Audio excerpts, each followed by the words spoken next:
بسم اللہ الرحمن الرحیم۔ السلام علیکم۔ Part number 3۔ دوسرے دن نبی کریم صلی اللہ علیہ وسلم نے بنی عبد المطلب کے پاس دعوت بھیجی۔ اس پر وہ سب آپ کے ہاں جمع ہو گئے۔ ان میں ابو لہب بھی تھا۔ اس نے کہا، یہ تمہارے چچا اور ان کی اولادیں جمع ہیں، تم جو کچھ کہنا چاہتے ہو کہو اور اپنی بے دینی کو چھوڑ دو۔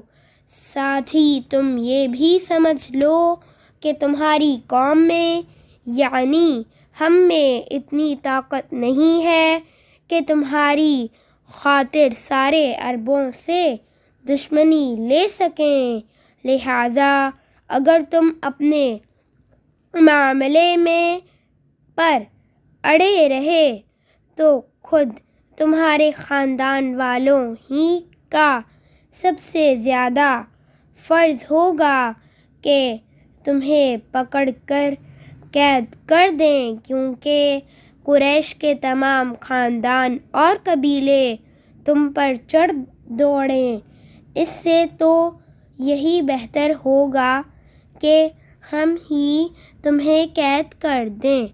اور میرے بھتیجے، حقیقت یہ ہے کہ تم نے جو چیز اپنے رشتہ داروں کے سامنے پیش کی ہے، اس سے بدتر چیز کسی اور شخص نے آج تک پیش نہیں کی ہوگی۔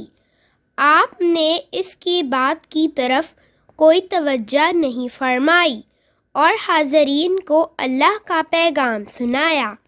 آپ نے فرمایا، اے قریش، کہو اللہ کے سوا کوئی معبود نہیں اور حضرت محمد صلی اللہ علیہ وسلم اللہ کے رسول ہیں۔ آپ نے ان سے یہ بھی فرمایا، اے قریش، اپنی جانوں کو جہنم کی آگ سے بچاؤ۔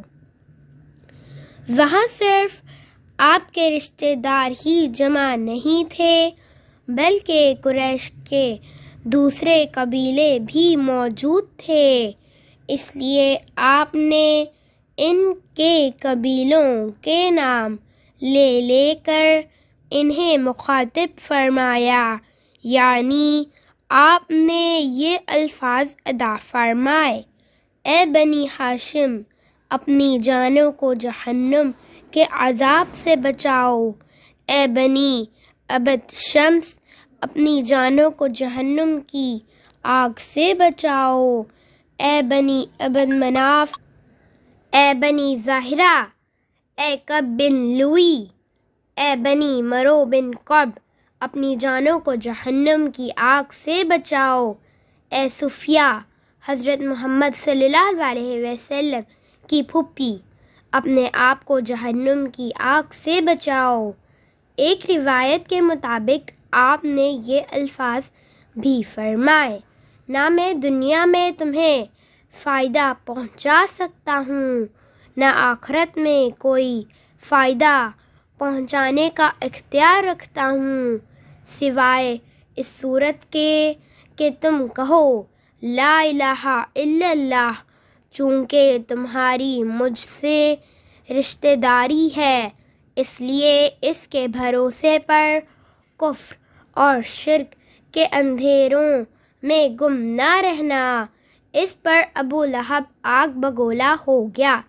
اس نے تلملا کر کہا، تو ہلاک ہو جاؤ، کیا تو نے ہمیں اسی لیے جمع کیا تھا؟ پھر سب لوگ چلے گئے۔ Like, subscribe, share.